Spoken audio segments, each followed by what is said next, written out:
Skip Weber and Weber Chevrolet. It's going to be a big year. We're resetting things. We got new incentives out there. Pricing is probably about the same as what it's been. But as we start things on the new year, we are a little bit down on our inventory because of the good December. And when they stop producing the last week of the month and the first week of this month, it's a little bit off kilter from the normal month after month production of cars. So we're a little bit down on our inventory, but our prices haven't changed at all because of it. You can always buy stuff and put your name on it coming in, but we have a lot of pre-owned vehicles. Trade-ins do that for us. Just check our website. I think you'll really, really like what you see because our prices are the best. And if you look at the reviews, we are by far the best reviewed Chevy dealer in a large radius. And that's based on reputation.com and dealerrater.com. So I just know we're the best place to buy. Granite City, Columbia, Illinois, 11270 and online at WeberChevrolet.com. The Weber Automotive Group. All right. Grabbing some coffee. Thank you. Hello, everybody. This is Albert Brooks, and I'm real happy to be here. Don't ask me how it happened, why I'm in this town. It's a long story, but anyway, they said, would you come down to the station, take some calls? I said, you got it. So call in, we'll chat, and have some fun. What do I do? Line 1 it is. Let's go. Hello, this is Albert Brooks. The woman that called in earlier about ecology. No, wait. I'm so sick of that. Save the trees. What are you going to build your house out of? Meat? No, sir. This is Albert Brooks. I don't know what call you're referring to. What the hell is going on? Okay, fine. Let's go to line 2 and... You can hear him talking. Hello, this is Albert Brooks. Hey, come over here. You can... No. Oh, man, put down the phone. No. All right, let's go on.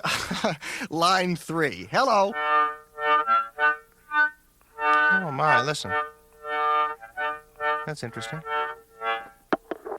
Hello? I play 11 other instruments. Very good. Goodbye. All right. I think this is line 2 flashing. Hello, you're on the air? Funny.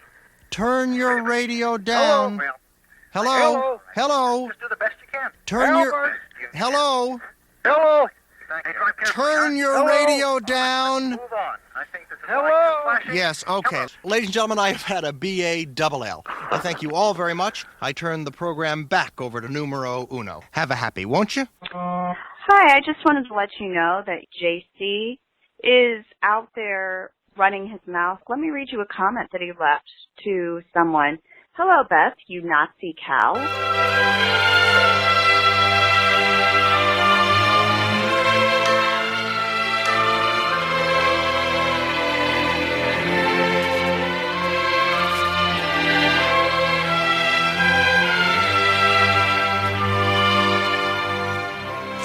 Excuse me, sir, is this the Delta House?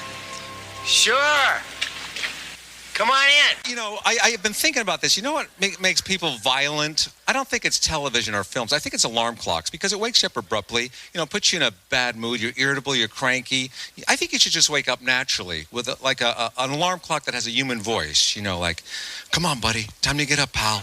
You're looking good. You got the whole day ahead of you. Come on, out of bed. Come on, let's go. Up you go. Come on, buddy. Come on. Up you go now. Move it. Let's go. Move it. Move it. Let's go. Let's go. Let's go. Then you hit the snooze alarm. Sorry, buddy. I didn't know what I was talking about then. Most of us on waking in the morning know exactly where we are. The rooster or the alarm clock brings us out of sleep into the familiar sights, sounds, aromas of home and the comfort of a routine day ahead. Not so with our young friends. This will be a day like none they've ever spent, and they'll spend it in the Twilight Zone. Oh, man, do we have a great show for you here. I'm JC. This is the Sunday Showgram on 101.9, 94.1, and the News Talk STL app. It is February 1st. I wish you a happy early Groundhog Day. That poor groundhog. Yeah, I pull that thing out of the hutch or whatever it is the thing lives in. They just hold it up and he's looking around like, what the hell is going on? Who are all these people? And why are we all here? It was a hell of a good movie, though. I'll tell you that. Again with the cold. St. Louis had a blizzard on this date back in 2011. And I guess as far as the meteorologists are concerned, you have to have a combination of elements for it to be technically a blizzard. There's got to be a certain amount of snow and a certain amount of wind, and then they call it a blizzard. Otherwise, it's just snowfall. But this was a blizzard back in 2011. And then 4 years ago, 2022, we had a snowstorm on tomorrow's date. So the fact we're getting all the snow and all the cold really should come as no surprise. You live in the Midwest, and it is winter, and that's the way things work. We got a lot to throw at you here today. This is that time of year where people go up and watch the Eagles up in Alton. I've never done that because I don't like to be cold. And you got to sit out there and you see some eagles flying around and doing it in midair. I guess what happens is the eagles, they fly as high as they can possibly fly. I don't know how high that is, but apparently they can get way up there. And then the male eagle and the female eagle latch on to one another, and they stop flying at that point, and they just go into a free fall. They just start falling. So they only have a certain number of seconds to, shall we say, complete the act before they would go splat. And apparently they get it done. They get it done pretty quickly, and that's how eagles do it. But I have a list of fascinating facts, an entire list about eagles. I didn't know any of this stuff, so we'll throw that at you a little bit later on. We're going to talk about bad bosses. You know, in this business, we get a bad rap. When I say we, it is the people who perform, the people who talk into the microphones. You know, we're all psychos. We're all, there's something wrong with all of us, right? And to some extent, that is true in that we are out of step with society, especially people who work morning radio, because, you know, when your alarm goes off at 4:15, as mine did for decades, you really are out of step with society, and I think that makes you a little bit weird. But in terms of like the weird in a pejorative sense, you know, where weird is like scary or dangerous or something like that, we get a bad rap. I'll tell you, by the time you're finished hearing my stories about bad bosses, you'll be able to make your own judgment on this, but I will be very, very surprised if you don't sit there and go, wow, that's something. And these stories are well known throughout the broadcast industry in St. Louis. It's not like I'm talking out of school. I mean, we talk amongst ourselves, and we know all this stuff. We know all these people who currently or who used to run radio stations. You know, the boss, the guy sitting in the corner room with a nice office, all right, or the woman in certain particular cases. But anyhow, we'll get to that a little bit later on. This is the anniversary of our trip to the former Soviet Union. They opened the first Moscow McDonald's. You may recall that back in 1990. And we said, well, then let's go. So we did. And it was fascinating. I'll get into more of the details. And then you're going to hear the audio from us roaming the streets, doing man-on-the-street Moscow stuff. It was pretty fascinating. And, you know, a lot of times we will have comedians in the studio, and some of them are really funny. Frank Caliendo comes to mind. Bill Burr, when he was just getting famous, we had him in the studio, and he was pretty funny. But we've had a lot of comedians in the studio who, I don't know, maybe they're just got trouble waking up and, you know, coming in to do morning radio shows, you know, and their agents and their managers say, you got to do this because you can sell those last, 30 tickets and blah, blah, blah. That's money in your pocket. And so the guys and the women, they don't really want to do it, but they're there. And some of them try to make the best of it, and some of them don't. They just sit there. And you can tell they're not into it and they're not funny. Well, we ran into John Good. Well, actually, I'll tell the whole story later, but we had John Goodman on the air in the lobby of the Rams Hotel at the Super Bowl back in 2002. And John Goodman was 10 times funnier than a lot of the comedians that we've had in the studio over the years. And when you hear this, I'm telling you, I had pits at the end of this conversation with John Goodman. And you're going to hear our pal Brian McKenna, who was part of the show at that time. So we have all of that and more. It's all brought to you by the Weber Automotive Group. And as we always do to kick off the Sunday Showgram here on News Talk STL, it is something we call the Weekend Pickup, a selection of pointless, moronic, did I say pointless? Yes, stories that have accumulated in my inbox or that I have seeked out. Or is it seeked? Is that the past tense of seek? To seek? Seek? Sook? Sooked? It's stories that I've collected. Let's go to press. Well, it took this long, but TMZ says Bill Cosby finally admitted under oath that he obtained a prescription for Quaaludes from a doctor at a poker game and used them to drug women so he could have sex with them. Finally, after all of these years. Fans online are sharing their most memorable celebrity encounters, both good and bad. Jack Black, Harrison Ford, John Travolta all got good marks. Jennifer Lopez, Jared Leto, and Diana Ross all got bad marks, as did John Cusack. Tell you the thing about Diana Ross, she was the one that started that "you cannot make eye contact with me" nonsense. It was actually in her contract rider that, she's walking around backstage or whatever she's doing, you could not make eye contact with her. You know why? She's special. Want to get married? I hope you got money. $36,000 is the average wedding cost in this country, and 85% of couples say it'll be worth every penny.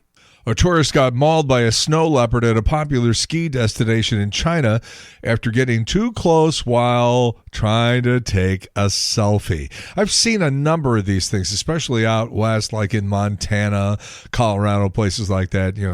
See a wild boar or, some sort of, like a moose or something like that, and people try to get a selfie, and the animal's like, I don't think so. I'm not in the mood for this. And they charge the guy. They charge the woman. Can't fix stupid.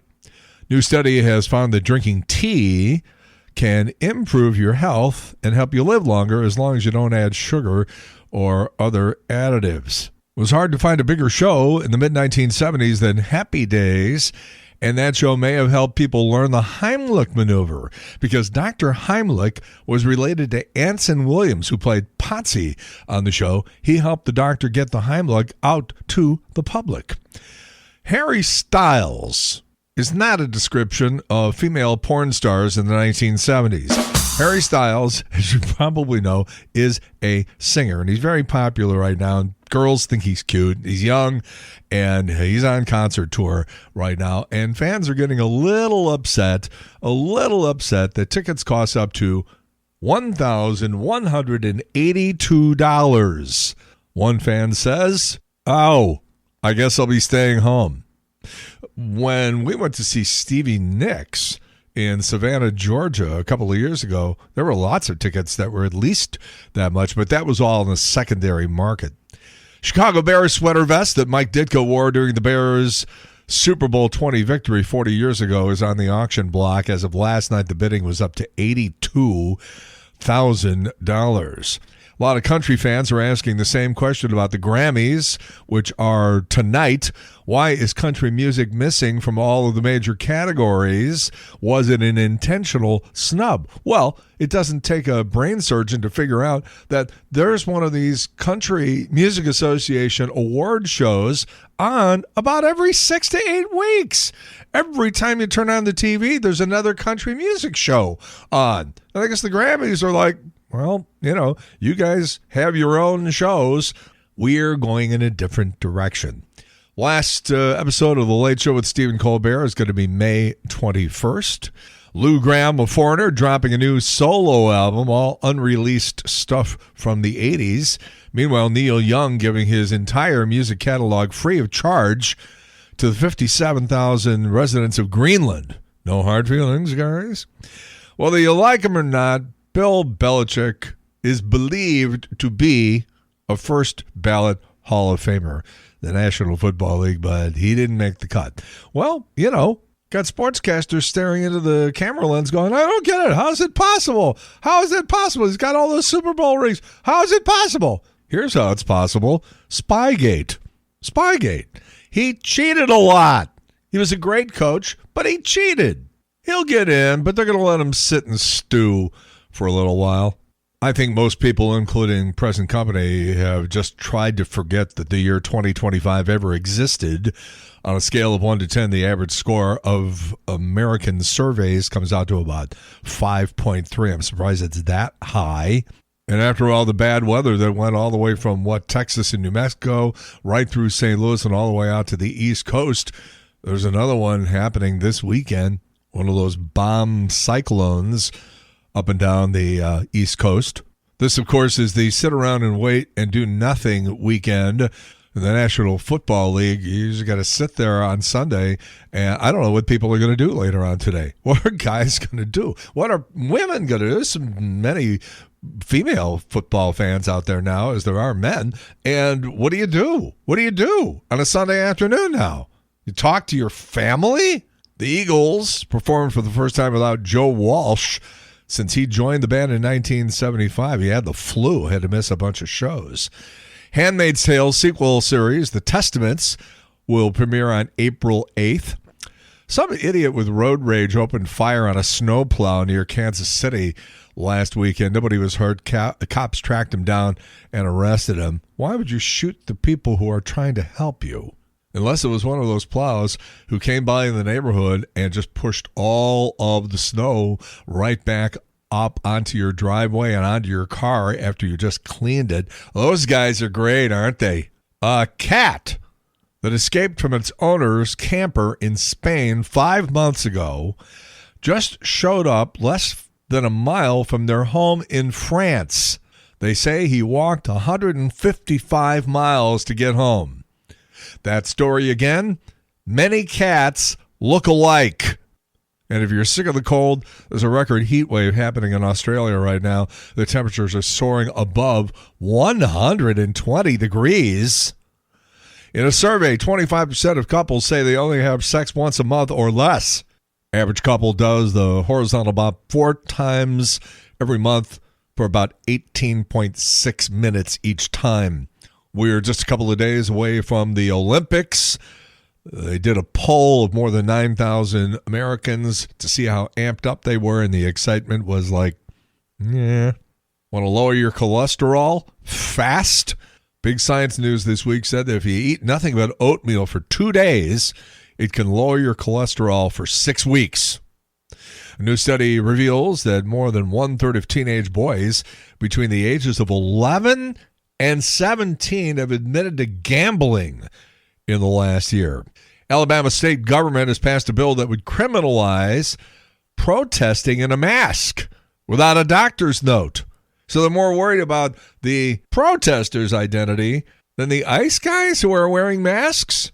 That's sort of back-ass words, wouldn't you say? For years, we've been reading these stories about the fact that you're supposed to hide your toothbrush because when you flush your toilet, a lot of bacteria goes flying around all over the bathroom and ends up on your toothbrush. Well, they just did another science of the whole thing, and it turns out it's true. And the only way to solve the problem would be to install a vacuum toilet like airplanes have, which I won't be doing, by the way. When I'm finished with my toothbrush, I put it in one of those little plastic containers, which, seals it pretty good, and then put it in the drawer. If the bacteria can get all the way through that and get onto the brushes of my toothbrush, go for it. All right, birthdays in the last handful of days. Alan Alda turning 90. He played, that super nice guy on MASH, and virtually every role he has taken since then, he's played a really, really bad guy, and he's really good at it, by the way. And he was a great guest when we had him on the air. He was a great guest. Barbie Benton, who I met, oh, my God, what year would that have been? 1976 in Chicago at the Playboy headquarters. I worked at a Chicago radio station that was right across the street in the John Hancock building, and we would frequently get invited to stuff, and I went once. A wardrobe that looked like it came from the Salvation Army. Man, you want to talk about sticking out like a sore thumb. But, it stood around, and, Barbie Benton was standing there, and I figured I'm going to go up and talk to her. And she was nice. She was in between boinkings from Hugh Hefner.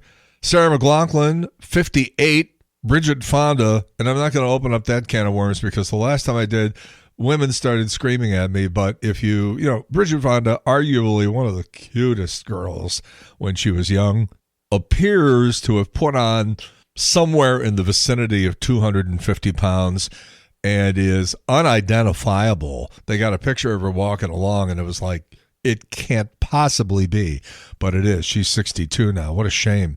Keith Olbermann, 67. Mimi Rogers, the well-chested first wife of Tom Cruise, is turning 70 this weekend. Man, is she big. She was in some movie where she was lying on some sort of a gurney or a bed or something like that, and she was topless, and her boobs were falling off to the side and practically touching the bed. Huge. Chief Justice John Roberts is 71, or as the announcement of him becoming Chief Justice of the Supreme Court on CBS News, here's how it sounded. This is a CBS News special report. Good day, John Roberts. President Bush is about to make his announcement of John Roberts. Until then, John Roberts, CBS News in New York. Good day. Did I edit that? No, I didn't. He's 71. Adam Lambert, who's touring as basically Freddie Mercury, 44. Heather Graham from Milwaukee, Wisconsin, by the way. Felicity Shagwell in Austin Powers, the roller girl in Boogie Nights. She was in The Hangover. She's 56, another well-chested gal.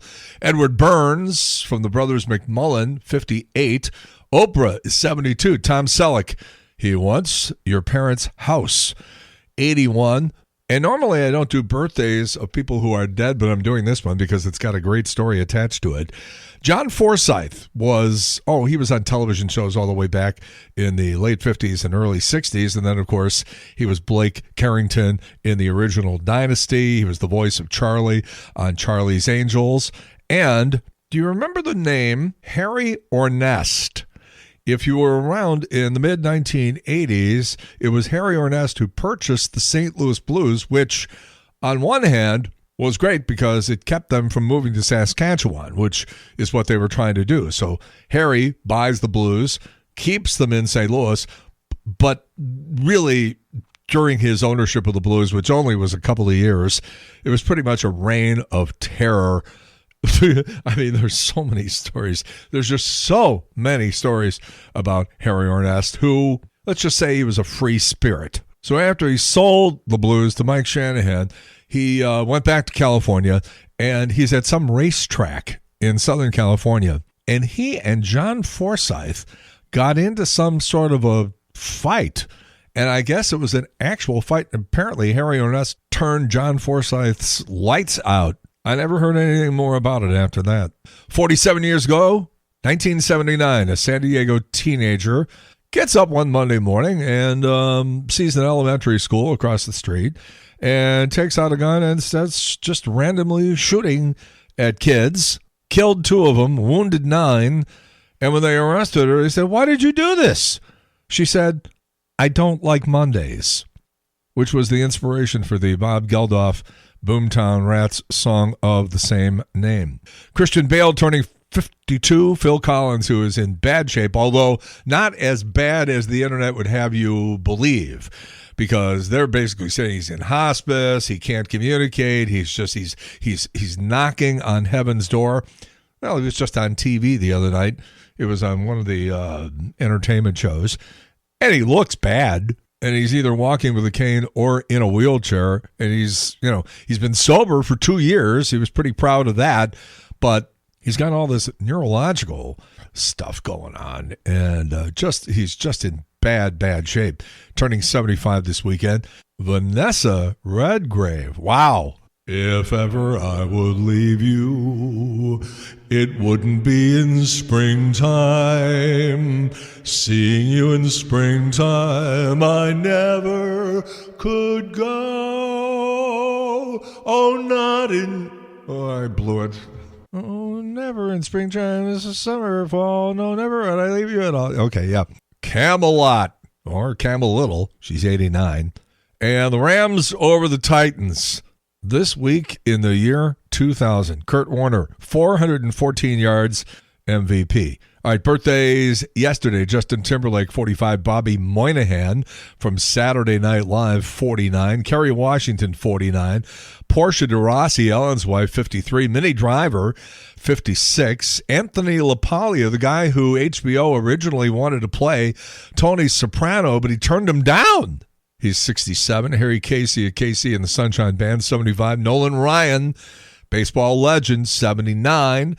Birthdays today, Harry Styles, with the $1,200 tickets, is 32. Michael C. Hall, Dexter, is 55. Pauly Shore, you want to talk about a no-talent ass clown, is 58. And coming up next, we're going to take you to New Orleans in 2002, where we were broadcasting from the Super Bowl, and we were right there in the Rams lobby, and none other than St. Louis's own John Goodman stopped by our table for an absolutely hilarious interview. That's next. That is the Weekend Pickup. That's how we start the Sunday Showgram right here on 101.9, 94.1, and News Talk STL. Radio.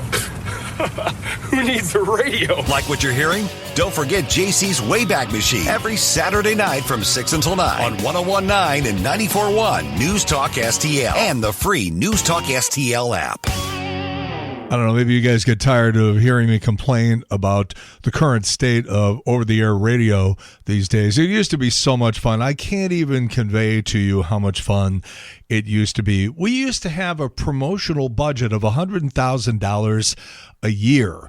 And, you know, you'd go to the management and you would basically say, here, we have this idea. We're going to go broadcast live from spring training, or we're going to go broadcast live from the Abbey Road studios, or we're going to go to any of the numerous places that we went to. And if we could justify it, and we, you know, were known for doing a good job when we did it. I mean, sometimes, you know, these guys would try to copy what we were doing, and it would be like, oh, hey, we're sitting here in London. Isn't that cool? And it's like, no, because once you get there, that's when the work begins. You got to go out and get stories. You got to go out and get interviews. You got to have ideas.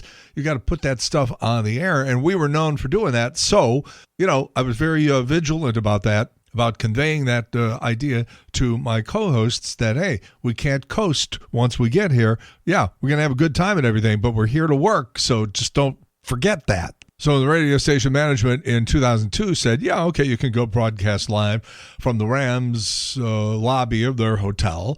And first thing I thought of was John Goodman, who was living in New Orleans where the Super Bowl was being played. So I called him up and I left him a message, and I didn't hear anything back. And we fly into New Orleans and we do the show on, I think we're off Monday. We did Tuesday, Wednesday, Thursday. Nothing from John Goodman. I called him again. Nothing. On Friday morning, we're sitting there doing the show. We got about 45 minutes to go, and I'm like thinking to myself, oh, as good as these shows were and as fun as this was, how much more fun would it be if there he is? He just wanders in. No phone call, no nothing. I got a cell phone. I got voicemail, all this kind of stuff. He just walks in off the street. How are you doing, man? I'm great. Was up this morning waiting for these gentlemen to come in from St. Louis and accommodate them. And so I thought we'd wander over and say You do have a posse with you this morning, Goodman. That's my posse, and it's Mr. Goodman. You know Karen Kelly and Brian McKenna, of course. Hi, guys. You moved down here how long ago? 6 years. 6 years ago. You had your wedding on a boat down here, didn't you? They had reception on the boat. Try to keep the Inquirer people off. Tell everybody what they did. The stories that you hear about the tabloids trying to break in and invade people's privacy on what, you know, arguably is the most important day of your life. They tried all kinds of stuff. They hired hookers to infiltrate the bachelor party. And, wait a minute. And the guy that I won't mention the newspaper, the guy that hired him didn't pay him, so they ratted him out. When I christened my daughter, they sent some guy to sneak a camera in and try to. Oh, wham. Wham. John, where do they find a hooker in New Orleans? I don't know. Yeah. What is it? What are the things about living down here that you're really enamored Well, with? obviously the food. Yeah. Well, when you were growing up in Afton, the Big Red was playing, and you know, it's not a secret that you didn't come from a family that had a ton of money. Did you ever get to go to any of the Big Red football games? My brother used to take me when I was in high school. We'd go. 67, 68 season, we'd go every week and hang out. Yeah, had a pretty good time. It didn't cost a fortune then, though. Most of the time you play good guys. You did a movie with Denzel Washington, and I think the statute of limitations has run out on this. The movie's 5 years old. You ended up playing the bad guy. Well, at the end, the devil or whatever the hell it was, the little Satan guy got into him, and he possessed, and I got to kill Donald Sutherland, which a lot of the crew members wanted to do. I I like Donald Sutherland. I thought he was a great guy, but I guess he rubbed people the wrong way. But yeah, and then the little devil hopped into me, and I turned mean and tried to kill Denzel, and he fooled me. Then you did a movie that a lot of people didn't see called The Borrowers, where you were doing that blue screen stuff. You had to work with like little Thumbelina type characters. Well, I was used to that from drinking a lot anyway. But they blue screen little people, and it was actually a pretty good movie. You were a walk-on at Southwest Missouri State? No, I tried to walk on, and I was ineligible. I mean, they probably would have taken me. Why? I was a warm body. I tried to get on. I was ineligible, and by the time I would have been eligible, I got into acting, and there were more girls in the drama department than there were in the football team. So I've heard. I actually saw John one day. This was a while back, jogging down Gravois. Oh, that must have been a while back, my friend. It was. I'm from Nobody has a memory that long. No, I recall that. Okay, so where are you going to be for Super Bowl Sunday? Are you going in to front of my television. You're not going to the game? Nah, too many drunks with cameras. Come here. You take a picture. You won't kiss my wife. Do you think you're better than me? Okay, let's talk a little football here. How do you like this matchup on Sunday? Boy, that's a hell of a point spread. But I guess those odds makers know what they're doing. And I don't know. It's New England surprising. Outside of that, I don't know what the hell I'm talking about. Yeah, this is the old duffer, Les Carmichael. Hi, sports fans. McKenna? Well, I just want to ask him this because we see the Rams players getting hounded throughout the hotel, and that happens to you 24/7. You seem to have a pretty good grasp on how to deal with it. Yeah, I got a small army of security people that keep my children away from me.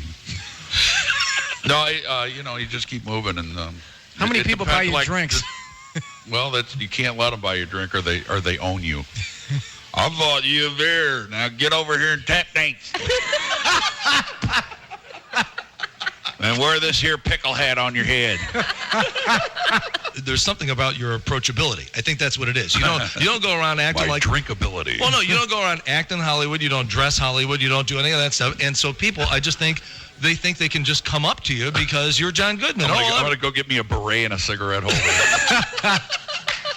Did you run into Dan Patrick? I did, and by that time I was just fast asleep, and unfortunately I didn't blow him off or anything. I just didn't have a whole lot to say, but I was actually sleeping backstage. I was so tired, and since I've been on a diet, I don't have any excuse for it. I'm just old and fat. Oh my God. John was always very, very good to me. I haven't talked to him in quite a while now, but man, oh man, 2002, that was the year. As we roll on with the Sunday Showgram here on News Talk STL 1019 94.1. If you miss any part of this today, don't forget on Monday mornings, the show goes to podcast on that News Talk STL free app. Now, speaking of road trips, I've only been to Minneapolis 3 times. I went up there for a convention back in, I want to say, maybe 1981, and it just poured rain the entire weekend. We were not going to be getting any sightseeing done that weekend. It was coming down in buckets. It was like some sort of torrential rain that they hadn't seen in like 50 years or something. So we were confined to the hotel, and I didn't have a very good time. So that was number 1. Number 2, when I started at K-Hits back in 2002, it was like the second day there, and they said, look, Paul McCartney, as you know, is going to be playing in St. Louis, but he's playing in Minneapolis in a couple of days. What we want you to do is go up there, see the show, and then you can report back here in St. Louis as to what people can expect. I was like, okay, that's cool. We had Paul McCartney on the air, and everything was great. And then the third time though, which was actually the second time, I got things out of chronological order there, was during the World Series in 1988. And as we always did, we would broadcast from the lobby of the Cardinals Hotel and, just try to interview players, interview their families. That was actually really good. That was a really cool part of those broadcasts because they're like, well, you didn't get a lot of players on. It's like, yeah, but we got the moms and the dads and everything. And they were talking about what the players were like as kids and when they first sort of sensed that maybe this wasn't going to be just like any other kid in Little League or something, that, maybe, something big was going to happen for this young athlete. And hearing those stories was fantastic, just absolutely fantastic. So, like most things, you got to know what you're doing when you're doing this stuff. So, the Twins at that time played in the Homer Dome. Mike Ditka said that, it looked like a giant roller rink. And it sort of did. I know the weather's bad up there, and so they thought, well, if we're going to play baseball, we better build a dome.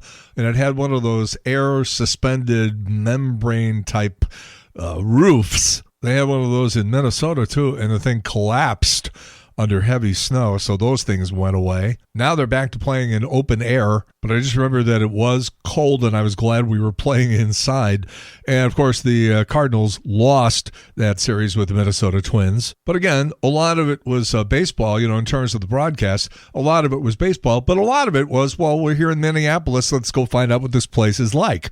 And so those interviews and those sound bites and things that we collected out on the streets, those were as much of the broadcast, an important part of the broadcast, as anything else. Now, back in those days, Alan Barklage used to fly around doing the traffic for our show, and he used to ride us, and we used to ride him. And any opportunity we had to ride Alan, we did. You'll hear references to him coming up in this piece. Make sure you stick around at the end of this segment, which is about 4 minutes, because I have an update on the story. But we were just walking along, and it was a Sunday morning, and right there on the street corner in the cold, by the way, the sun was out, but, they have a different definition of warmth in Minneapolis. If it gets above 30, the girls start walking around in halter tops, okay? So this guy, and he's out, an older guy, and he's standing on the corner playing his saxophone. Hi. Oh, yeah. Yeah, I'll record you. This is for St. Louis radio station. What's your name, sir? Don Cross. How long you been playing out here? Oh, 4 years. St. Louis, huh? Yeah.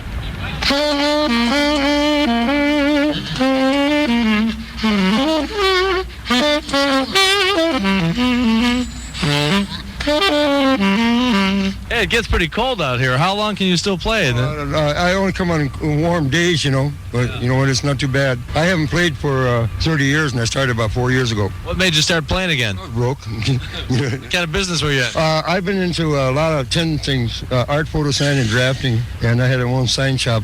It wasn't my fault, but somebody put a bomb in the mail and all that with their fingerprints and handwriting on it. Wait a minute, somebody what? Put a bomb in the mail. Somebody put a bomb in the mail? Yeah, somebody set me up. I was in federal prison for 2 years and 4 months for a crime I never committed.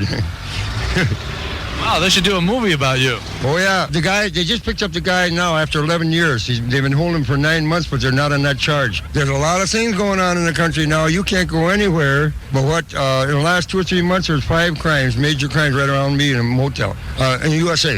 And it's about time we would take a double take on some of that. Well, I guess you're kind of a good luck charm. Huh? I try to stay straight. I try to discipline myself and not, go that route. Here's a point, too, I wrote down in my notes this morning, is this. Anyone who has accomplished or achieved anything in their life over a long period of time has not been tempted to break any laws, most certainly by psychoanalysis is going to be the least likely to break any laws at all. Okay, well, we got to go. Consistently, yeah. Okay, I played on every radio station, and I played every hotel here, and every country club, and all over the United States, all the way from Los Angeles, from Duluth, all of the whole West Coast, and I played with musicians with Benny Goodman, Stan Kenton, Lawrence Welk, Woody Herman, Count Basie, and Duke Ellington. 2,200 musicians and 100 combos and orchestras, and I played saxophone, clarinet, flute, oboe, trumpet, and trombone. We got to go. And I'm in the history of jazz, incidentally. I played with Jim McNeely, who was with Stan Getz, and he's from New Orleans. I played with a bass man who just came up, Jack Teagarden's band in St. Louis way back in 1950. His father owned the biggest dry cleaning agency in St. Louis downtown. I can talk to anybody anywhere in the United States, and I know a friend or a relative or acquaintance out there out of 50 million people. That's how many people I worked for the largest and oldest engineering firm in the state of Minnesota, off the original blueprints of the #1 architect in the world who designed Radio City in New York, and I suggested a smoke alarm that's all over the United States, and I can prove it in black and white. I led 3 of the fastest super modified racing cars in the state of Minnesota, won and broke a national record. It stood for 11 years. It was the most photographed car in Tampa, Florida, and I told you, I got 30 years of airbrush. I do murals, and then my associates, my buddy over in Hudson, Wisconsin, his paintings are in the Hall of Fame of Grimes, a baseball player from New Richmond, and the other painting of John F. Kennedy is in the Jacqueline Kennedy Memorial Gallery in Boston. And then I played with the first trumpet player with Boston Symphony, who was with Benny Goodman and Stan Kenton's Johnny Carroll, and it goes on and on. I played Nita O'Day, and the girl took Doris Day's place in Les Brown's band. And there's people in Los Angeles right now, after 30 years, I have worked with in the music business. They walk right along here, and they're complete strangers, and I know somebody they know in Los Angeles in the music business. You know what's funny? Usually people only throw money in your case when you're playing. They're throwing it in now for when you're talking. Well, you're going to make a lot of money with this tape, you know. Okay, so now we come back to St. Louis, and we're laughing because obviously this guy was crazy. He was delusional, probably schizophrenic. He really, in his mind, believed all of those stories about all the stuff that he accomplished in the music business and the art business and things like that. Well, when the internet came along, somebody said, for the hell of it, let's Google this guy and see if there's any record of him. And guess what? Everything he said was true. All of it. And I just remember staring at the computer screen and thinking to myself, I can't believe this. Moral of the story, I guess, is you just never know. Let the eagle soar like she's never soared before, from rocky coast to golden shore. Let the mighty eagle soar. That is the multi-talented former governor of the state of Missouri and one of the singing senators, John Ashcroft. I believe that's an original. Composition, by the way. Yes. A lot of people buzzing around Alton these days watching the Eagles. I've never done that. And I don't know, because after reading all of this stuff that I'm about to read to you, they're pretty fascinating. Maybe I'm missing something by not going up there. First of all, they can see. They can see their prey from like 3 miles away. Just think about what 3 miles is. Now you're sitting up on top of a pole or something in downtown St. Louis, and you see a rat in the Central West End. And there are plenty of them, by the way. Figuratively speaking, of course. But anyhow, you could be able to see a rat or a little bunny or something like that from sitting on a pole in downtown St. Louis all the way to the Central West End. Come on. And they're fast, too. When they want to, they can go up like 100 miles an hour. 100! And you know, you put air in your tires, and usually it's about like between 34 and 36 PSI. The talons that eagles have can crush something at a rate of 400 PSI. They could crush a human skull. They also mate for life. They also have huge nests, sometimes weighing thousands of pounds, and they can keep coming back and using that nest for decades. The name bald comes from an Old English word meaning white-headed, not from lack of feathers. So when we say bald eagles, that's just in reference to the fact that given the rest of their bodies, they almost look like they're bald. They actually do have something on their head. They visited Hans Wyman. They're also called kleptoparasites, sort of like Beetle Bob.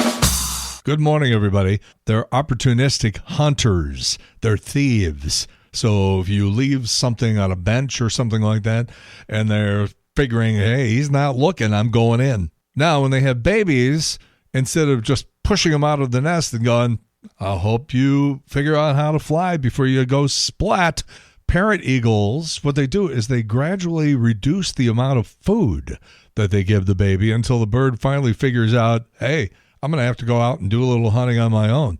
And they jump out of the nest, they learn to fly, and they start hunting on their own. Yeah, sometimes, you know, when you hear stuff like this, you think to yourself, we as human beings are less sophisticated than animals, at least some animals. By the way, the bald eagle is only found in North America, Canada, maybe northern Mexico, and that's about it, although they have been spotted in every state except Hawaii. Now, in the mid-1900s, bald eagle populations crashed because of a lot of hunting, habitat loss, pesticides. There were only about 400 nesting pairs remaining in the entire continental United States by 1976. They started making their comeback after DDT, which was a pesticide that was used back then. It made them produce weak eggshells.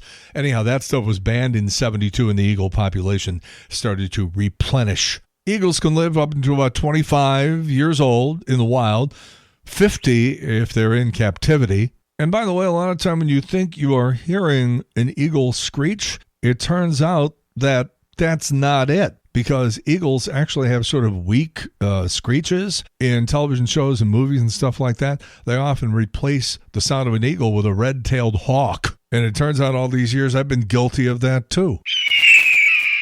That's a hawk, not an eagle. But if you watch movies or TV, that's what you're going to hear. And because up in Alton, the eagles are mating right now, there's a lot of people with binoculars going up there, and they sit in the cold and they watch this going on, which sort of means we're all a bunch of perverts because we're watching eagles have sex. It's known as bird porn. Actually, it's not, but I just made that up, and I like it, so I'm going with it. And, of course, you have the band, the Eagles, and you have teams named after eagles. Obviously, the Philadelphia Eagles chose that name. I don't know, maybe because it was easy to spell. Let me hear you all say, E-L-G-S-E-S, Eagles! Let's go, Birds! Hey, close enough for a politician. So if you got a good set of binoculars or maybe even a telescope or something like that, go on up to Alton and go nuts. All right, coming up in hour number 2 of the Sunday Showgram here on 101.9, 94.1 and the News Talk STL app. We're going to talk about bad bosses, primarily the ones that I've had in St. Louis, and there is no shortage of them in the radio business, by the way.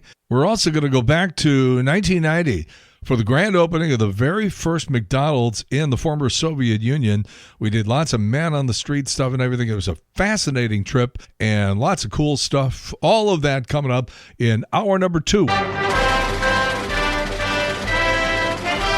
the change. Think big. Think positive. Never show any sign of weakness. Always go for the throat. Buy low, sell high. Fear, that's the other guy's problem. Nothing you have ever experienced can prepare you for the unbridled carnage you're about to witness. Right. Super Bowl, the World Series, they don't know what pressure is. In this building, it's either kill or be killed. Right. You make no friends in the pits and you take no prisoners. 1 minute, you're up $500,000 in soybeans, and the next, boom, your kids don't go to college and they've repossessed your Bentley. Are you with me? Yeah, but we gotta kill them! What do you think it is, Robot? I compute it to be an ionic directional probe, a radio beam searching for receiving outlets. You mean someone's trying to reach us? Someone is trying to reach any radio receiver. Well, maybe they're in trouble. We'd better help them. No, William, don't.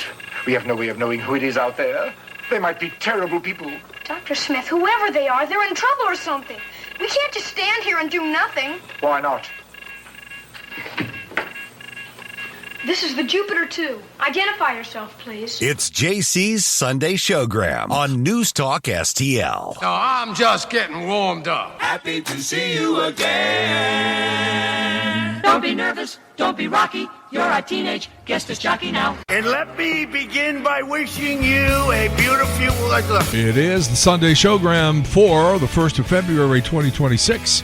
You're on 101.9, 94.1, and the News Talk STL app. I'm JC, and we tell stories on Sunday morning. We play music on Saturday night, and we tell stories on Sunday morning. That's what this is, from 7 to 9 every Sunday morning right here. Well, having 3 daughters, it drives me crazy when a woman's worth is seemingly based only on how she looks. That's true in television news, and it's true in entertainment. That having been said, my God, is this woman sexy. A couple of years back, we got a chance to chat with the lead singer of the Bangles, Susanna Hoffs. Susanna, how are you? I'm great. How are you? You and I sat on a couch in the basement of the Westport Playhouse back in 1986, and it was my God. Just to show you how long ago that was, I was wearing white pants. That's awesome. You're allowed to giggle. That's all right. I've liked the Bangles forever, and women like what they like, but men were, especially the men who were rockers,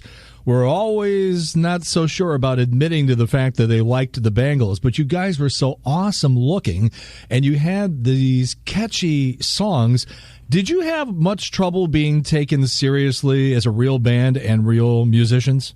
Well, I think for whatever reason, it was still somewhat viewed as a novelty, women who play instruments, and like drums. I mean, I guess there's been folk singers through the ages, but something about the idea of an all-girl band still seemed at that point in the 80s as something fairly novel. So we definitely had to talk about it more than we thought we would. But for us, it became almost a challenge to just kind of prove to the world or show the world that, you know, it was a very normal thing to us to be playing rock and roll. We started out in the garage, literally, in L.A., jamming and writing songs, and it just kind of progressed from there. Well, you know, I just finished interviewing Ann and Nancy Wilson a couple of months back for their book. Oh, they're great. Yeah, their book, Kicking and Dreaming, was fabulous, but the horror stories and the way that certain men, particularly in the music and the record business, treated them, I mean, it was just awful. Did you guys have much of that? It's terrible that Ann and Nancy had to experience that. I mean, we didn't experience anything that I would consider terrible. It was just sort of demoralizing over time to realize that you had to keep explaining it, something that felt so natural. I'm sure they experienced that. For them, they've been playing music their whole lives, and that was true for us too, the Bangles, all of us in the band, and so it just didn't seem like something we needed to keep talking about. But you know, that's just I think more and more, you know, it helped pave the way, hopefully, for other women to just pick up bass or play drums or plug into an amp and play electric guitar. That's just a normal thing. I want to talk about a couple of your songs. Walk Like an Egyptian. I'm not really sure people still know what to make of that song. Where did it come from, and what are we to make of that song? Because, as I said, I think there's people who hear it now and say, I have no idea what they're singing about. Yeah. I mean, we kind of were feeling the same way when we first heard it, but we fell in love with it. I actually heard it at Columbia Records, where our producer David Kahn played it for me. He had somehow stumbled upon a demo tape of it, and a woman named Marty Jones was singing it, and it's just a quirky song. There's actually a line in the movie To Kill a Mockingbird with Gregory Peck where the two children who are the lead characters in it somebody says, "Let's walk like Egyptians." I guess they're studying something about that in their history class. But, you know, it's definitely a quirky song, but there was something so catchy about it that once we all heard it, we couldn't get it out of our heads. So we decided to record it on a whim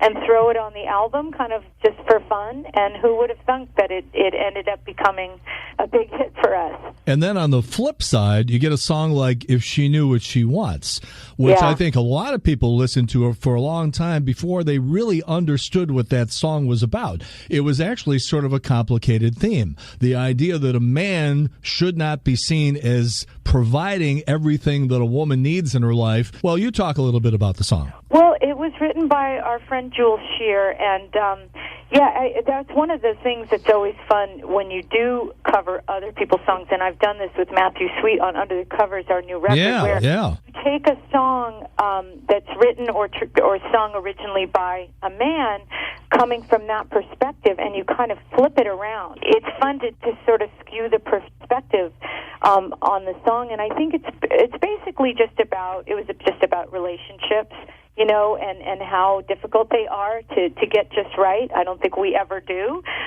even those of us who are in long relationships. It's just the way that it is. One last question. You have an alarmingly sweet, genuinely engaging disposition, and yet you've been in the music business for 30 years. How are you not jaded and just some crabby old woman? That's excellent. Well, I feel very, very lucky that the thing I love doing the most, which is playing music and writing songs and singing, I still get to do. I mean, my God, that is so incredible. Like I said, that is a beautiful woman and very, very talented. And that thing she used to do with her eyes, where she would just shift her eyes back and forth without moving her head. My God. Those girls they were very, very nice, by the way. When I met the entire band backstage at the Westport Playhouse back in the mid-1980s, we're just sitting back there and, I'm buzzing around, and they're used to having guys, trying to catch them half naked in their dressing room or something, and I wasn't any different. And but they were really, really nice to me and so pretty. And then they went out there and they rocked. And like you heard Susanna Hoff say, it was not an easy go of things. Another exciting episode of It Sucked Then, It Sucks Now. Last week we did that stupid song by the Four Non-Blondes. I said, hey, hey, hey, hey. And we have one that is equally stupid coming up to wrap up the show in about, 45 minutes or so, half an hour. All right. You're getting lots of stories from the road here today on the Sunday Showgram. And back in 1990, the Berlin Wall had come down. Communism had failed. This was long before Putin was in there, and Gorbachev was still in charge. Sort of. They sent him away for the weekend, and when he came back, that spot on his forehead was a lot darker, and he was not really very much in charge anymore. But it was about an 18-month period in there in 1990, and somebody made the suggestion, I didn't know too much about this, but they have the big celebration on May 1st called May Day. And it's a bunch of parades and celebrations of the Russian spirit, somewhat the communist spirit. And I got to tell you this, when we flew in, we were pretty excited about things. You fly to London, and then you change planes, and then you get onto Aeroflot. Our plane had 3 propellers, and that's if you count the one on the captain's beanie. Good morning, everybody. Yeah, it was not a sophisticated airline. And, the Russian guys, everybody in Russia smoked. They just smoked like chimneys. And you're not supposed to smoke on a plane, and there's no smoking signs all over the place. And the Russians were just ignoring them, and they're just, they're lighting up. And when the cigarette's done, they just put out the cigarette on the no smoking sign. But I'm telling you, when you fly in and then you land, and it was a very cloudy, rainy, overcast day, and you come flying in, and the first time that you see on the side of a building one of those giant hammer and sickle insignias, the logo that they have, it really sort of shakes you up. Now you get off the plane, and you're sort of walking around, and there's guys with submachine guns standing around, all these guys in military outfits, and they're not, they have a sense of humor. We're sort of known for going up to people and trying to break them up and everything, especially the ones that have very serious jobs, see if we can get them to laugh. No, that wasn't going to happen on this trip, not with those guys and those machine guns. Forget it. So we got picked up by a lovely woman who was going to be our tour guide for the entire week. And then there was a young guy, 19 years old. His name was Victor Sachs, and he spoke fluent English, and he was our interpreter for the whole week. And let me tell you, we didn't go anywhere without him. And I think that week turned out a lot different for him than he thought it was going to be, because we were just goofing around all the time. And I think he thought to himself, man, this is different than any other, translating gig I've ever had.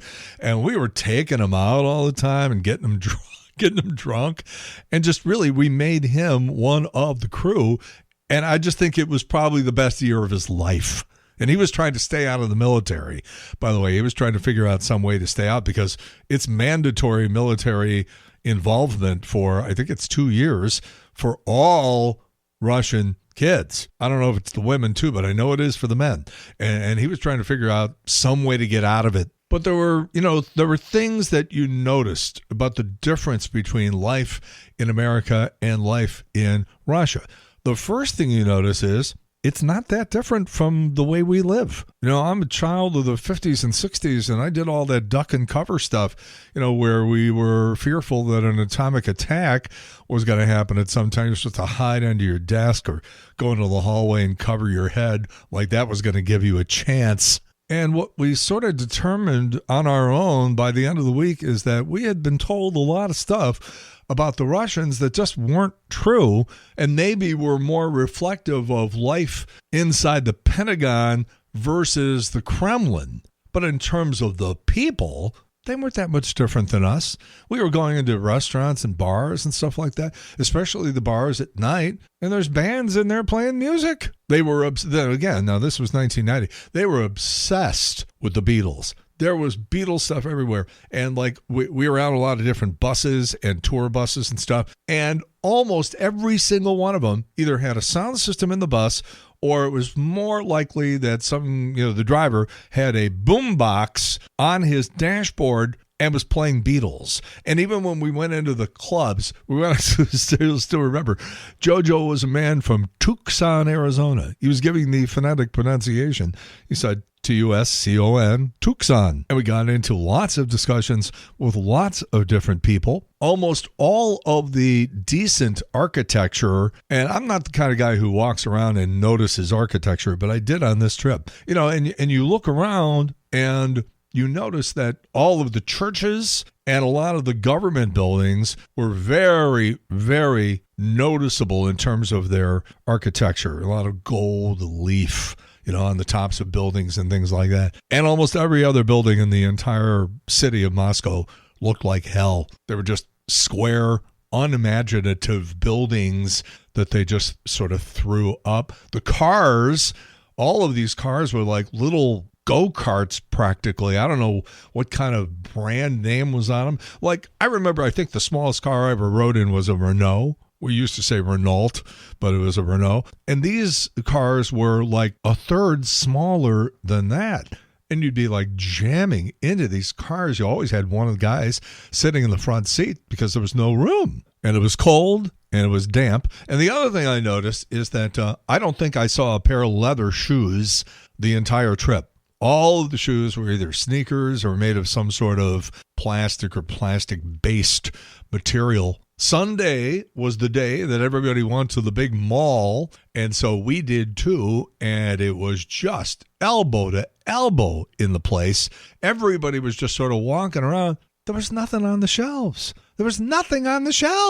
You had a couple of displays and things like that, but nobody was buying anything, and the money wasn't any good. The Russians told us, we pretend to work and they pretend to pay us. Now, the one thing that I saw that was amazing was the Russian circus. And I'm not a circus guy at all, but this was incredible. This is the way circuses ought to be.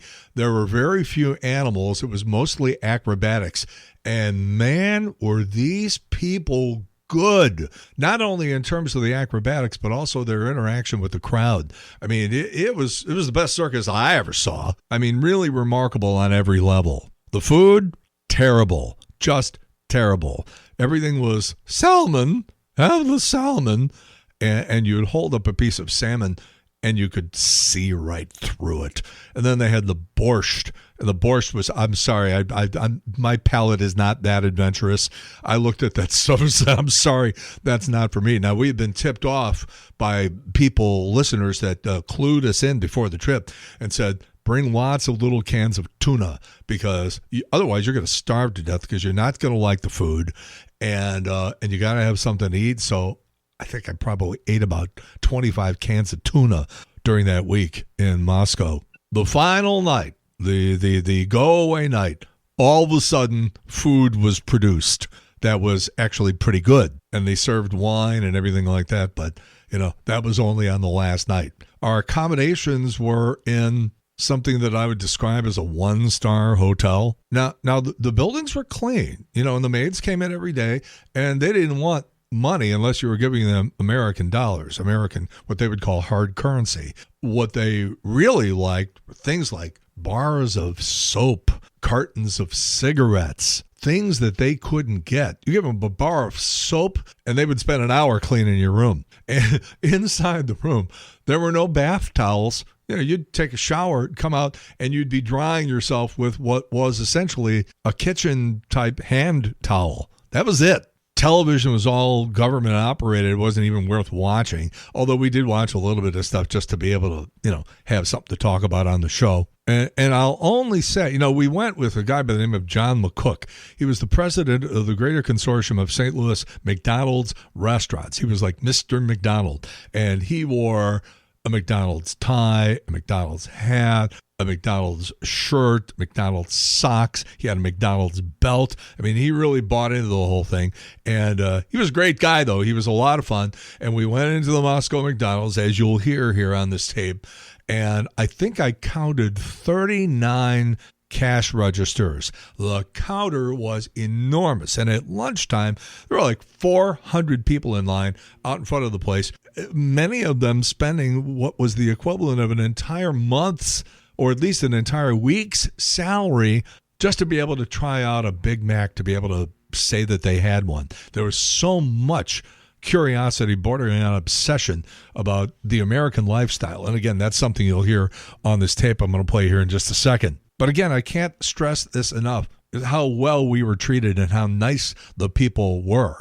And they were funny, and they were, like I said, just absolutely obsessed with life in America. They did have a couple of misconceptions about some things, which you'll hear in a minute. So it's 1990. We slipped in during the fall of communism there for about 18 months and did an entire week of shows from Moscow in the former Soviet Union. And we're at the McDonald's, and we got Victor, our interpreter, here. First of all, you've been to McDonald's several times, right? Yeah, I've been here 5 times or 6 times, and I enjoyed every time. How about you, Ray? You've been a communist for a long time. And I've never seen anything quite like the sight you see when you walk in and see how huge and cavernous this McDonald's is. It's not like any McDonald's anyone else has ever seen.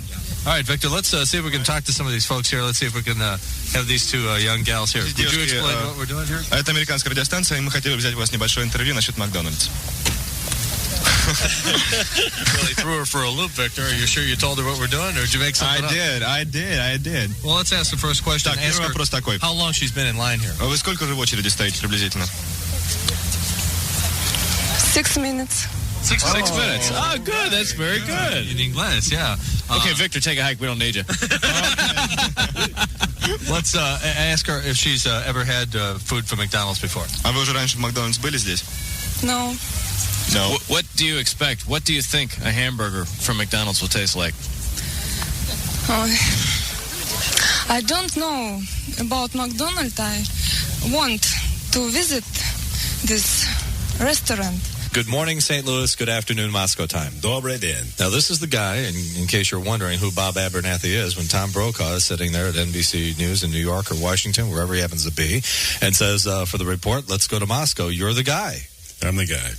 I'm the guy in the morning. I'm the guy at night. And I'm the guy who doesn't see my family. And you always have to get the cameraman to get you in the shot, and then like St. Basil's Cathedral or Lenin's Tomb in the back. Greatest stand-up locations in the world. What are some of the other great background shots as a reporter that you do? All around the Kremlin, from a bridge, a couple of bridges over the Moscow River. How about that giant swimming pool out there that we saw the other day? Is that the wildest thing you have ever seen? There's a swimming pool. You know what that used to be? What? That used to be the cathedral. Stalin blew it up. He blew it up and left the hole, and they filled it with water, and it's a year-round swimming pool. That's right. Раньше, видели какие-нибудь фильмы с его участием? С Рейганом. He saw a piece with Reagan, but вы помните название фильма? Фильмы не помню, но отдельные клипы показывали по телевидению у нас с Рейганом. We had a TV show, and they had some pieces, some videos with Reagan taking part in them. Did they see with a monkey, with a chimpanzee? Вы видели его с обезьяной, с monkey, с шимпанзе? Нет. No. Ask him if he's a sports fan. А вы любите спорт? Да, люблю спорт. Does he know anything about American sports figures? Вы знаете что-нибудь об американских спортсменах известных? Я знаю Джо Луис Паттерсон. Джо Луис Паттерсон. Chuck Norris. Chuck Norris. Yeah. Sports figure. Chuck Norris. Я думаю, что Chuck Norris, он бы проиграл в Советском Союзе. Chuck Norris, if he came to the Soviet Union, he would not win if he came to the Soviet Union. Yeah. Because in the Soviet Union, we have a lot of karate schools. And they are better than the United States. Hey, gang, this is JC, and Wednesday on The Breakfast Club, live from the Soviet Union, we talked with a Moscow radio disc jockey. People like very much classic rock. Actually, I got a couple of telephone calls. They say, why don't you really give the teenagers the stuff we've been raised on, like Rolling Stones, The Doors, the Beatles, 10 years after Santana, this type of music. And we talked to the Soviet citizens in line at the Moscow McDonald's. Would you have any kind of a message for the American people? Вы бы хотели что-нибудь передать американским людям, вот пока вы сейчас даете интервью? Ну, чтобы побольше у нас, наверное, таких кафе было, чтобы не было таких очередей, чтобы мы свободно могли прийти. Like this in Moscow. Plus, the Moscow correspondent for NBC News, Bob Abernathy, checked in. We have an apartment. We live in an apartment furnished by the government. Is it up to your expectations? Oh, yeah. Can we stay there?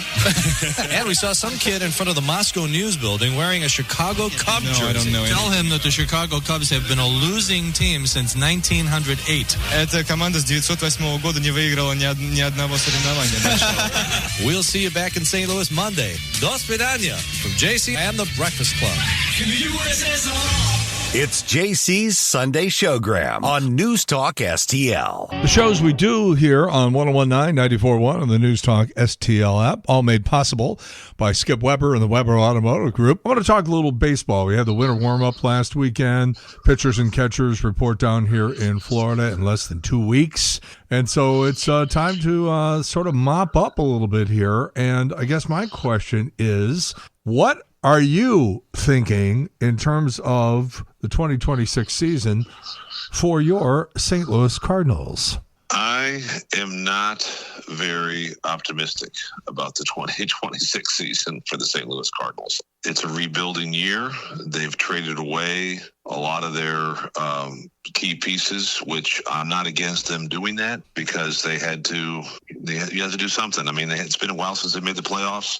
And for us, it's a long time. And we had some aging players and probably not as deep of a farm system as we've had sometimes in the past because we used some of those guys to get some people. Now, some of these young guys that they got, they could all surprise me. We as fans need to appreciate this and not stay away if our record is not that bad. I understand why they have the last 2 years because we did nothing and stayed stagnant and just really didn't look that good. But the moves that they've made, the people and the team deserves our support in their attempts to grow as players, and we'll see what's happened. I don't expect the Cardinals to make any big name signings because that's not what you do in a rebuilding. Maybe next year when we see what we got and a lot of young people and a lot of prospects, and we're just going to have to see what it entails. Yeah, Bernie Miklasz says that the Cardinals farm system right now is in better shape than it's been in maybe a couple of decades. By the same token, this year is going to be tough again. There's going to be a lot of empty seats. I'm hearing projections of maybe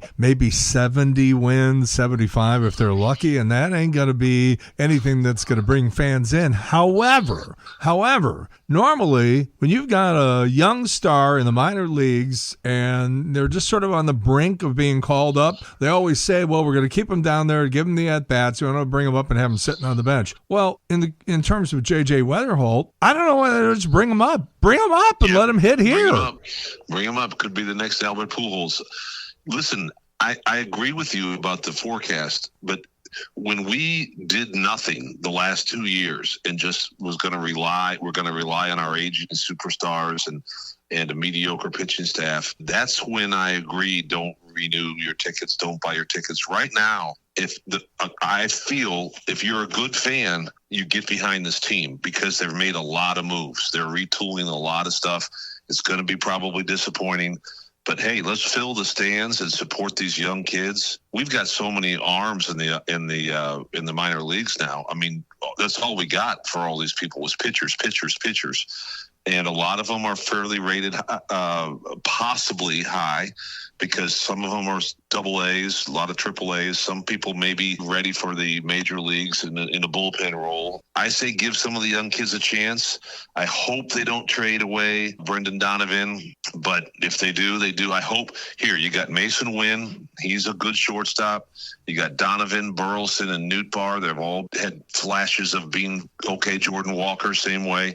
So you got some people that if they improve, but I hope, please, fans, come out. Let's look at what we got. This is different, way different than management doing nothing. Don't punish them when they're doing this rebuild. Now, you had a mess. My guess is you probably still have a mess when you get 8.5 inches of snow on a car lot. How much of a mess was it? The days fell right. I mean, we were open Saturday. A couple of the stores had decent days Saturday as the snow was falling. Then most of it dumped Sunday.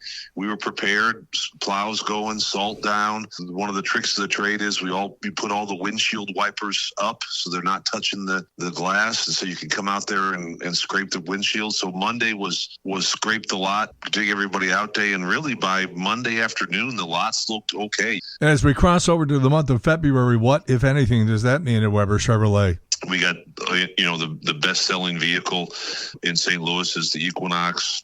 Silverado truck is the best-selling truck in St. Louis. The least expensive vehicle on the market with anybody is the Trax, and we sell every single one we get in. The electric vehicles, between the Blazer, Equinox, electric Silverado, there's no better portfolio of that. I really, really like what Chevrolet's done. The Colorado's wonderful. The Traverse is a wonderful vehicle. We just got to keep preaching that and hoping people learn that and keep selling them. All right, 3 locations, Weber Chevrolet, Granite City, Columbia, Illinois, Olive and 270, online, WeberChevrolet.com. Ford dealership over in Metro East as well. The Weber Automotive Group. Pretty easy to remember. Skip, have a great week. We'll talk to you in a couple of days. Okay, thanks, JC. Take care.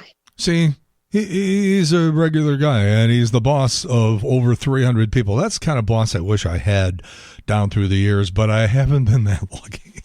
Like I said a little earlier, there's this misconception that it's the on-air people, it's the disc jockeys, the on-air hosts. It's all of us. We're all psychos. We're all demented. We're just lowlifes and everything like that. And it just is a load of crap, because I'm going to tell you stories, true stories here, and you tell me if it's us or it's them. Now, I worked for some great guys. I worked for some really, really smart people. I actually worked for a guy in Lansing, Michigan back in the 70s. His name was Redbird.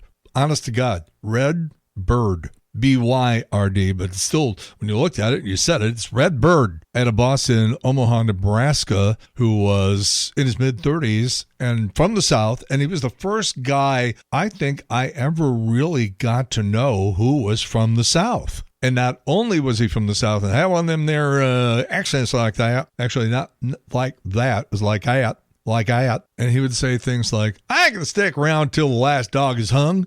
You're like, what the hell? Hey, I'm from the city, and this was all new language to me. Yeah, but he was my boss in Omaha, great boss. I had a boss in Chicago by the name of Bert Burdine. As a matter of fact, a lot of people in St. Louis probably have kids or nephews, nieces, grandkids, whatever, who were taught by Bert, because after he left running radio stations in Chicago, he became an instructor at a place called Columbia College in Chicago, where people came in who were interested in broadcast careers and other ways of performing and stuff like that. And Bert instructed there for decades. I want to say Bert is like 88. Now, he's got a birthday coming up. I always call him. So it's not like everybody I've ever worked for I've clashed with and I think is an idiot. No, like I said, I had some good guys. I had some bad guys. I want to start in Fort Wayne, Indiana, because, oh my God, I don't even know where to start this story. Okay, so I had a boss by the name of Bob Elliott. He was the general manager, and he was into all this pop psychology. There was something around back then called transactional analysis. And all I remember, it was a bunch of Venn diagrams, and every part of your life, according to this philosophy, according to this pop psychology thing, everything broke down to your parent, your adult, your child. those I'm not talking about the real ones. I'm talking about within you. Within you, everything broke down to the parent in you, the child in you, or the adult in you. And like I said, a lot of Venn diagrams, stuff like that. And he made everybody get involved in this. You had to sign on to this, and you had to believe all this stuff. And as you might suspect, I knew it was crap, and there's no way I'm going to do that. So I was ostracized. I was roped off. I wasn't given any opportunities. I was an outcast. And the guy that he had come in as was sort of the soothsayer of this whole transactional analysis thing was a guy by the name of Merlin, Merlen. And he was the guy who would, get up there and speak and instruct. And all these people who didn't want to lose their jobs were like sitting there listening to this clown ass go on and on and on about this stuff. And it's like, oh my God. And then one day, Bob Elliott, the general manager, walked in and said, we're not having Merlin be part of the radio station anymore because I found out he's banging my wife. He didn't say banging. And it was true. And the two of them ran off. He got divorced. And I was like, ha, ha, I freaking told you. Now, at that radio station, the guy who ran the programming, the program director, was a guy by the name of J.D. Spangler, John David Spangler. And he would boink anything that squatted to pee. And when he left Fort Wayne, I told people he won't last. He went to Chicago to run a country station. And one of the Chicago newspapers caught him giving away Chicago Cubs opening day tickets that they didn't have. So the guy on the air, the morning guy, would say, hey, we have our contest winner. Hi, what's your name? My name's Bobby. But it was actually the program director on a phone on the other side of the glass claiming to be a winner. And like I said, one of the big Chicago newspapers caught him in the lie. And he didn't last much longer after that. And then there was Charlie Frodsham. Charlie Frodsham in Flint, Michigan. Flint, a community that was originally constructed for the purpose of storing manure for the rest of the world, I think. And Charlie got into a little trouble.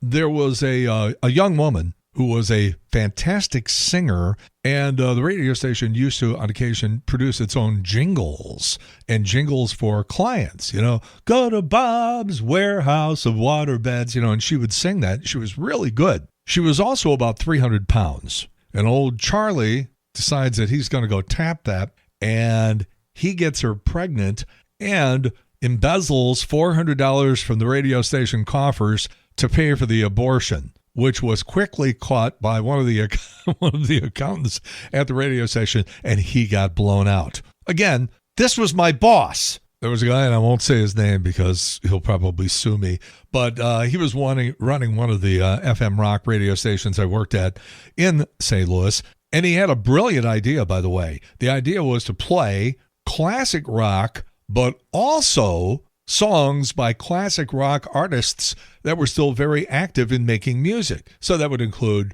Eric Clapton and Paul McCartney and Bruce Springsteen. So we would play their new music, but we would also play old classic rock like, Cream and, whatever. So it was a real good idea, but the station management didn't see a bump in the ratings after 2 months. So they made us stop doing it and changed it over to just the same old stuff. But the best story I got about this guy is because somebody walked into his office once and he had his now again, this guy is management. He's radio station management. He's wearing a suit, but he's got his shoes and socks off. I swear he's got his shoes and socks off. And in his office, he's clipping his toenails. Again, this was the boss. I had a boss in Rockford, Illinois, and I would get off at 9 o'clock every day, and he was supposed to start his show at 9, and he was incessantly late. He was late all the time, and he claimed he was having dreams about Vietnam, and the boss didn't like that. The guy who was running the radio station didn't like it, so he fired him. And then there was good old Rick Weinkoff. Oh, man. So I'm working at the oldie station, and this guy is brought in to run the place, and he doesn't like me. He doesn't like anything I'm doing, and he just won't talk to me. He didn't like me. And eventually what he did is we were on the 4th floor of a building right across from Union Station, and there was a basement and he moved my office down to the basement. I was separated from everybody else in the building. He turned me into Milton from Office Space. So I'd get off the air every day, and I would go down to the basement and do all my work down there, separated from the rest of the staff. And then finally, he just got around to firing me. Now it's about 2 years later, and they bring in a new program director of the station.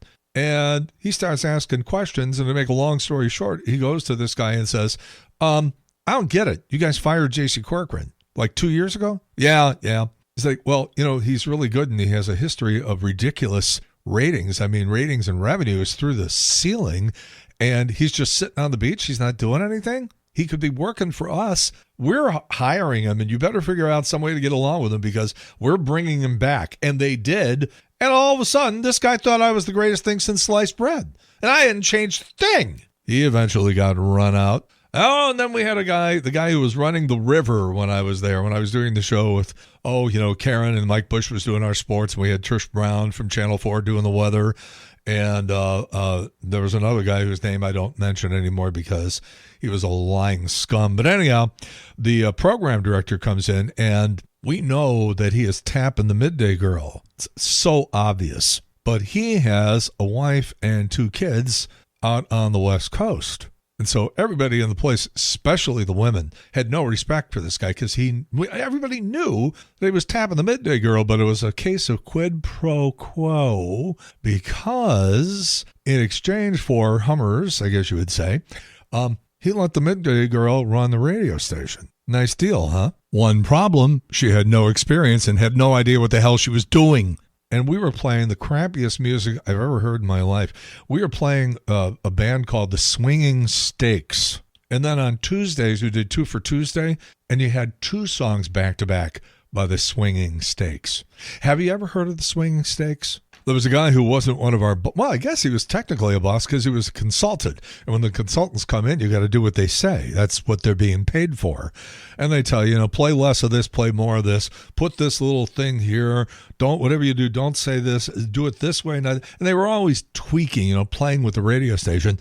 And he had an apartment in the Central West End. And one day, the police found him murdered and with his wanker cut off. And when they further searched the apartment, they found like 200 video cassettes of him having sex with young men that it is believed he picked up in Forest Park at night. And then there was good old Rod Zimmerman. Rod Zimmerman hires me for KMOX and then immediately begins to regret it, and starts taking it out on me and is badgering me about everything. And then one day he comes in and pulls me into the office, closes the door, and says, "Do you have some sort of problem with the brewery?" And I said, "No." And then it hits me. I got to go back in time a little bit here. Shortly after I got to St. Louis, I met this model by the name of Judy. And Judy and I dated briefly. She was a little neurotic and nothing worked out, but we remained friends. Now, fast forward, 14, 15 years. And I start getting all these calls at all hours of the day and night. This is when we still had landlines. This is right around 1990. And I'm getting all these calls, and every time I would pick up, somebody would hang up. I'm just like, I don't know, somebody's fooling around here. And this goes on for the better part of a week. And then one day I get a call. Who is it from? It's from Judy. And I say, "Oh, Judy, by the way, hey, I don't know what you're calling for, but before you start, congratulations. I hear that you have gotten engaged to August Bush the 4th. And she says, "JC, he's crazy. I told him that I used to date you, and he just lost his mind." And I said, I'm going to throw something out here, and you tell me if you know anything about it, because just in the last week or so, I've been getting all these calls at all hours of the day and night. Person keeps hanging up. She's like, "It's him. It's him. I'm there when he does it." So I guess at some point, he calls the radio station. He calls good old Rod Zimmerman, the general manager of KMOX, and starts complaining about me. And then my boss is getting on me. And I'm like, "What do you want me to do?" I explained the story. I told him exactly what I just told you. And he just looked at me like, what a load of crap. He wouldn't believe me. Again, this gets back to this idea of the creepy, awful people are the on-air people, the radio personalities. We're the ones that are all psychotic. There couldn't possibly be wrong with anybody who is responsible for a large chunk of KMOX revenue, like the freaking brewery. This is the sort of stuff that goes on behind the scenes, especially when you have a boss who's sort of like not all there. By the way, she never married him, and I think we know enough about the way he lived his life. So there it is, a little behind the scenes peek at the sort of nonsense that goes on. Horrible bosses. In the meantime, we've beaten this one to death. Have a good one. See you later. Bye.